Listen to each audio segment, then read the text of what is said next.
Hello again, I'm Tamsin, and welcome to this week's video bonus for the English Sound Building Podcast, episode 6, in which we look at the t and d sounds. As usual, the video bonus will give you a few more tongue twisters to practice these sounds.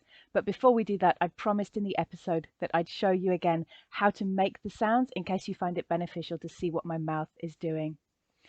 So in English, we make the t and d sounds using the blade of the tongue against the alveolar ridge. So the blade of the tongue is this part here, just behind the tip of the tongue. And the alveolar ridge is the hard gummy bit at the back of my front teeth before it goes all the way up into the hard palate. That gives sounds like this. So the voiceless t, t, t, and the voiced d, d, d. And you can see more movement in my throat where I'm vibrating my vocal cords for that d sound. In some languages, these sounds are made slightly differently, so it's worth thinking about how your first or any other languages you speak make these sounds to see if you're transferring any of that through to your English accent. Of course, if you are, it's absolutely not a problem. I cannot stress enough that successful communication is possible in any global English accent. But we are here to play with sound, so you might enjoy playing with the different ways of doing it, and you may wish to incorporate those into your own accent when speaking English.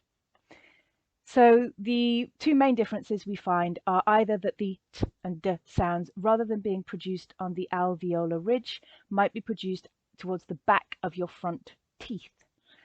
This may either be with the blade of the tongue or further towards the tip of the tongue. You're likely to get a sound like this.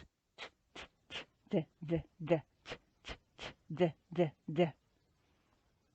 Alternatively, you may make the sound against the alveolar ridge, but use the tip of your tongue. And this gives a sound more like this. D, d, d, d, d, d. So I think it's a really useful exercise with any sound, just to play around with the exact position in which you make it and in the other positions in which it's possible to make it, and just see the subtle differences between them.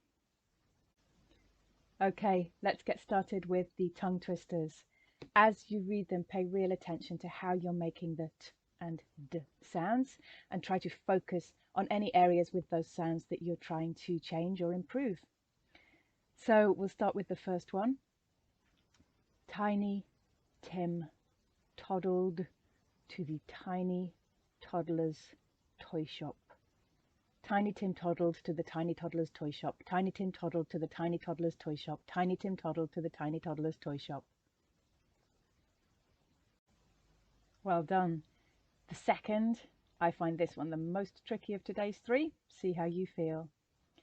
The dustman dislodged the dust in the disgusting dustbins. The dustman dislodged the dust in the disgusting dustbins. The dustman dislodged the dust in the disgusting dustbins. The dustman dislodged the dust in the disgusting dustbins. And the final tongue twister. The trend of the times was tiresome, tedious, and tame. The trend of the times was tiresome, tedious, and tame. The trend of the times was tiresome, tedious, and tame. The trend of the times was tiresome, tedious, and tame. Well done. As always, if you are able to record yourself reading the tongue twisters, either as an audio or a video clip, it can be a fantastic way to check your progress with the sounds. Have fun sound building, and I'll see you again soon.